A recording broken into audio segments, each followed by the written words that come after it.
PTI में फूट पड़ गई, जमात में धड़ेबंदी शुरू।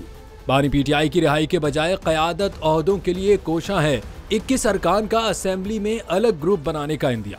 सुन्नी इत्तेहाद कौंसिल में शामिल तहरीक इंसाफ की पार्लिमानी पार्टी में इख्तलाफात शिद्दत इख्तियार कर गए। पीटीआई के 21 अरकान असेंबली ने अपना अलग ग्रुप बनाने का इंदिया देते हुए पार्टी चेयरमैन बैरिस्टर गौहर और जनरल सेक्रेटरी उमर अयूब खान को संजीदा कोशिश करने का पैगाम भिजवाया। पीटीआई के अरकान असेंबली ने पार्लिमानी कमेटी में शिरकत से भी माजरत करते हुए शिकवा किया कि सेनेट में पार्लिमानी लीडर और कौमी असेंबली में सीनियर क़यादत कमेटियों के लिए कॉम्प्रोमाइज्ड है।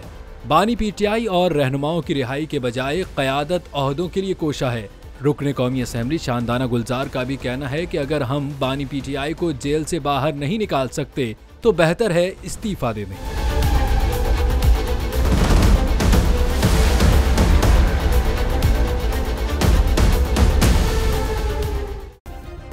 सब्सक्राइब करें और बेल दबाएं ताकि कोई खबर रह न जाए।